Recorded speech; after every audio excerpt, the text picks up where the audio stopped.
10 perkara. Yang pertama, tengok ayat yang pertama yang kita baca tadi.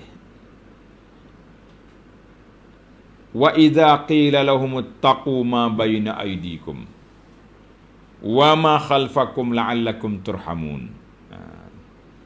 Ittaqu, takutlah kepada Allah, takutlah kepada Allah. Tengoklah azab yang telah menimpa orang dulu dan azab yang akan datang, ataupun azab dunia, azab akhirat, dua-dua tu boleh sebagaimana ditafsir oleh ulama tadi.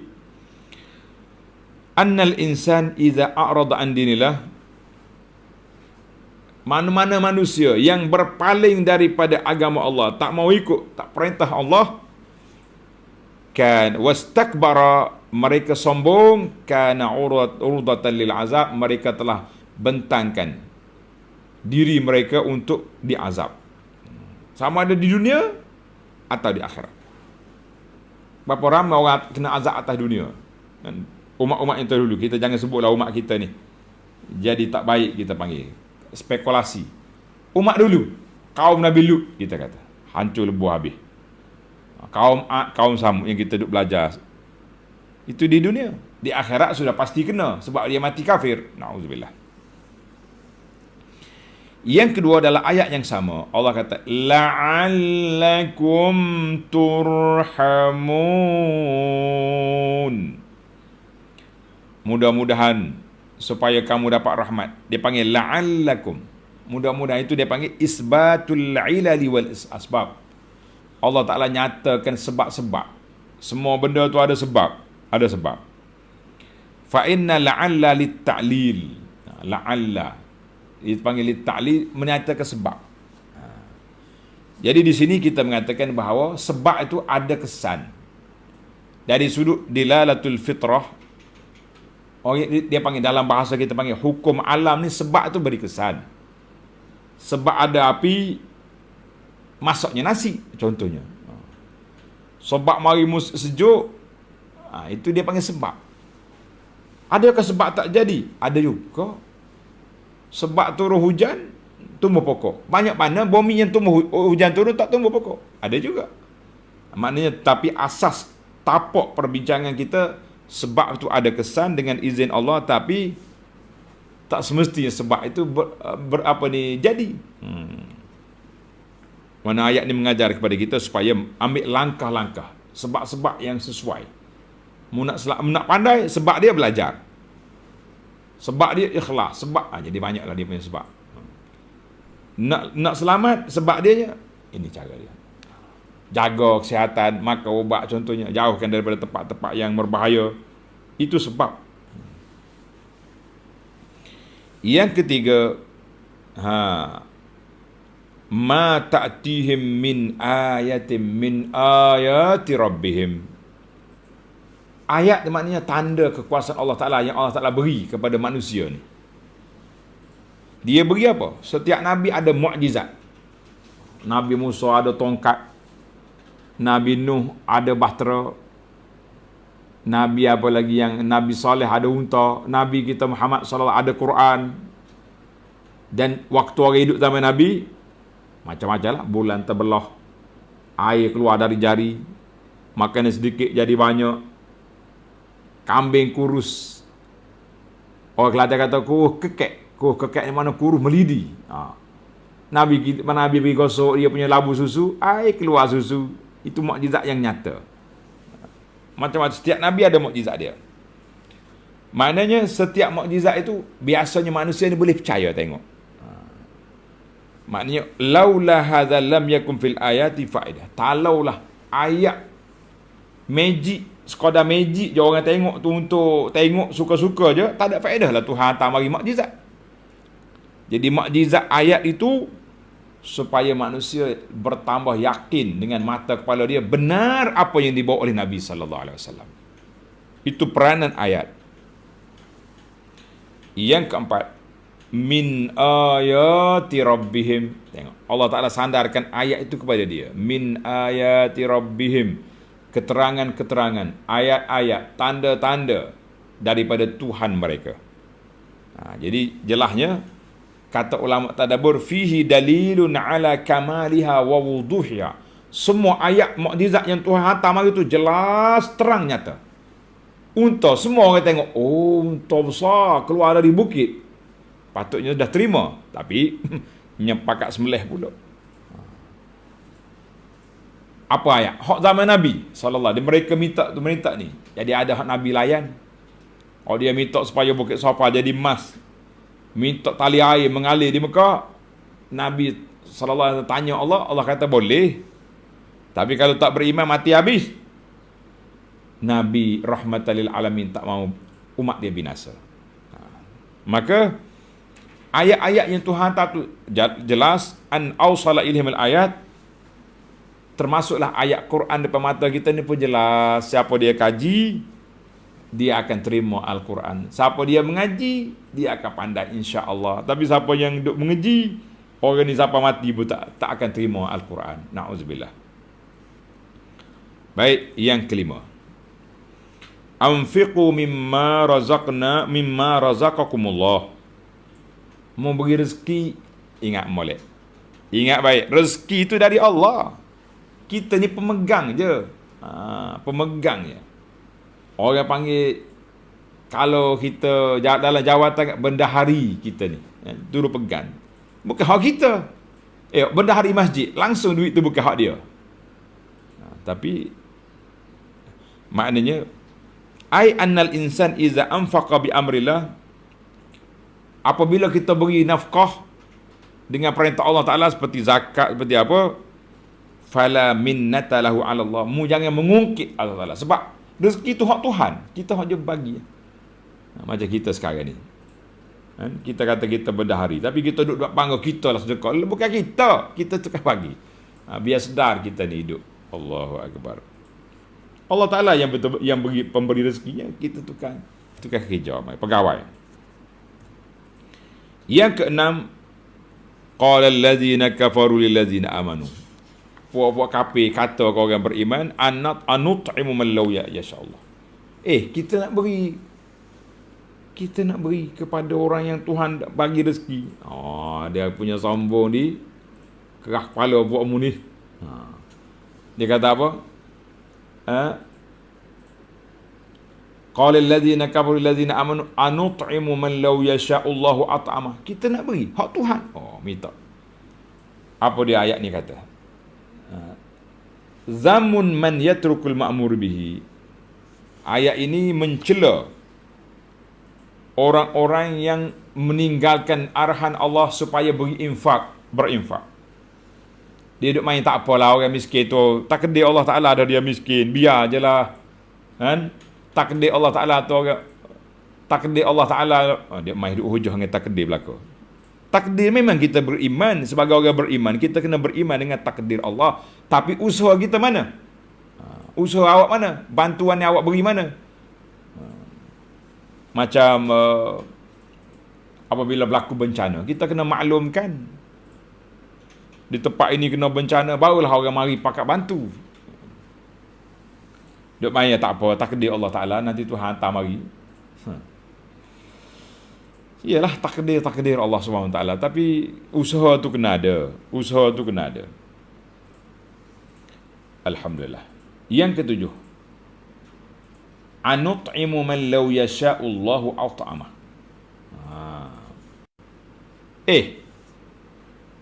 Kita nak beri makan kepada orang yang Allah Ta'ala yang beri pada dia rezeki.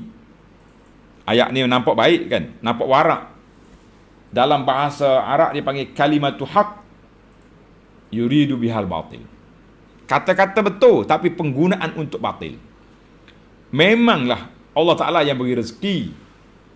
Tapi kalau setiap orang mari minta derma, kita kata Tuhan yang bagi rezeki, kita tak bagi, habis bila kawan tu nak makan? Itu dia panggil kalimah haq, tapi makna dia nak kepada batil. Tuhan bagi rezeki, minta dengan Tuhan. Memang kita minta dengan Allah, tapi rezeki tu ada di tangan awak sekarang. Allah Ta'ala dah bagi pada awak, bagi je lah. Orang kata-kata, kecek banyak dia ni. Kecek banyak. Cakap banyak, dia panggil kecek banyak tu.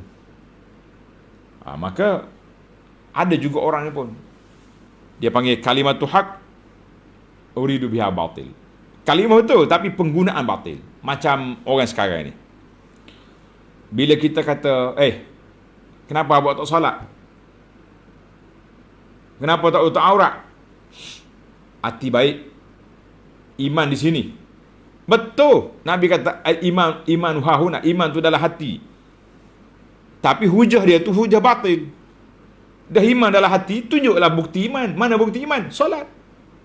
Mana bukti beriman? Tutup aurat. Mana bukti beriman? Infak fisabilillah. Jadi dia kata menggunakan ayat yang betul untuk nak penggunaan salah.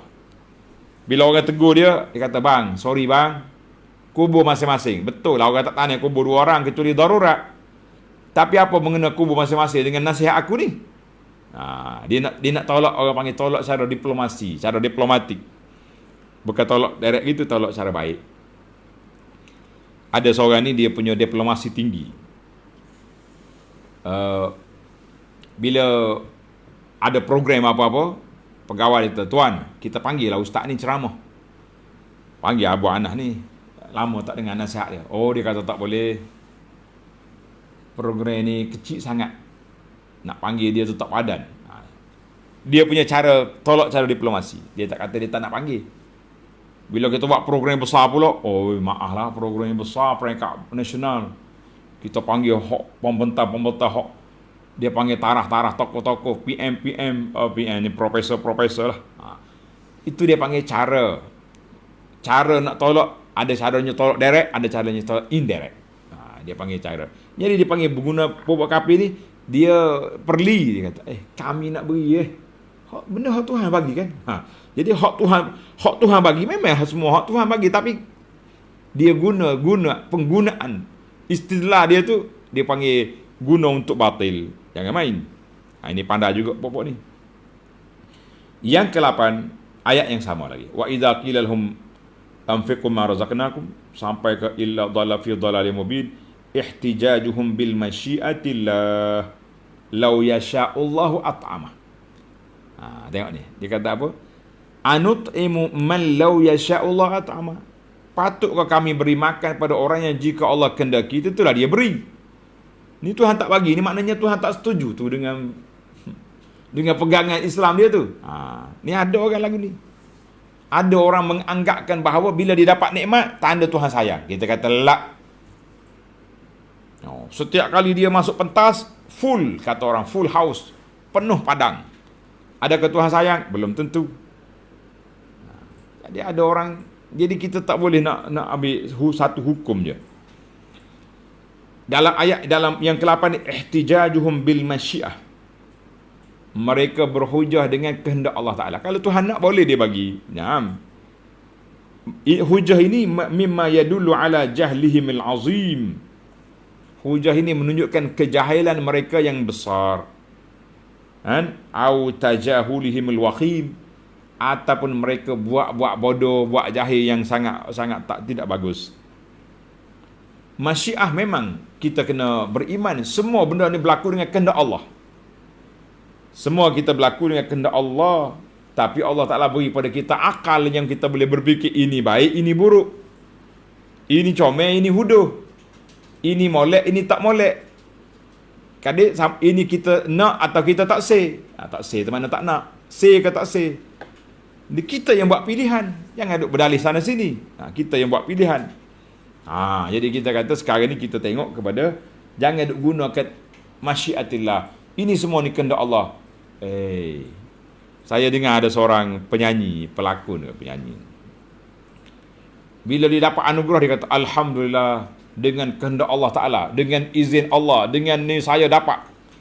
Kita kata semua berlaku atas dengan izin Allah, tapi Allah Ta'ala tidak izin. Dari sudut dia panggil iznu syar'i, Allah Ta'ala tidak izin perbuatanmu tu. Itu perbuatan mungkar. Pasal tu dia panggil masyiah ni ada dua. Dia panggil masyiah kehendak Allah Ta'ala dari sudut qadariyah, dari sudut takdirnya, dan dari sudut kauni, dari sudut syar'i. Maknanya Tuhan nak buat semua benda berlaku, tapi hak syar'inya Tuhan nak kamu jadi orang baik. Jangan berhujah dengan takdir untuk nak menghalalkan perbuatan buruk kita. Kalau tidak, polis tak boleh nak tangkap orang. Bila dia mencuri, dia kata, bos, jangan tangkap saya. Habis, Allah takdir saya mencuri. Nak kata apa? Macam-macam. Waktu banjir, pergi pecah kedai orang ambil barang. Alasan dia lapar. Kita banjir baru semalam. Tak kira lapar satu hari sudah hilang kesabaran sampai boleh pecah barang orang. Kita kata tidak. Apalagi kalau orang tunjuk gambar, duk ambil barang elektrik, duk ambil barang-barang bukan makanan, ambil rokok lah, ambil macam-macam cerita. Tuan-tuan sendiri sudah tengok dah benda tu. Baik, yang ke-9. Man law yasha'ullahu at'amah. Man law yasha'ullahu at'amah. Jadi naknya law yasha'ullah. Puak-puak musyrikin yuqirruna bimasyiatillah. Ayat ini menunjukkan puak musyrikin dia tahu ada kehendak Allah Taala. Dia tahu ada rububiyah, ketuhanan Allah. Dia tahu berhala dia tu bukan boleh berkelip mata apa tidak. Tapi itulah dia panggil kerah kepala, tak mau beriman. Allah Ta'ala gambarkan puak-puak ni dia tahu tapi tak mau ikut. Dalam surah An-Namli, tanda tuan, surah An-Namli ayat 14, wajahadu biha wastaiqanatha anfusuhum. Pengikut Fir'aun kata wajahadu biha, mereka engkar dakwah Musa, wastaiqanatha anfusuhum, tapi dalam hati dia betul Musa ni. Berapa ramai orang kita dia tahu hak kita bawa ni benar, dengar Quran dengan hadis, tapi sorry lah saya tak boleh ikut sebab nanti orang tuduh, nanti macam-macam nanti. Tengok, dia tahu wajahadu biha, engkar, wastaiqanatha, tapi dalam hati dia tahu. Allahul musta'an. Dalam surah Al-Isra ayat 102, laqad alimta ma anzala haula illa rabbus samawati wal ardi basair. Mu tahu dah sebenarnya semua hak berlaku ni Allah Ta'ala pencipta langit dengan bumi yang menetapkan, tapi mu kerah kepala tak mau ikut, apa boleh buat. Jadi mereka engkar. Dia tahu rububiyah, kuasa Allah Ta'ala, tapi mereka engkar istikbaran wa mukabarah. Sombong, takabur, angkuh. Itu punca dia. Punca dia duduk di situ. Wa illa fa inna qararata nufusihim tashhadu biha. Dalam lubuk hati dia percaya.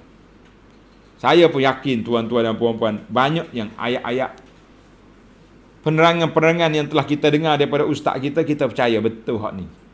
Tapi bila nak buat, bila nak laksanakan, semua pakat takut. Pakat takut lah.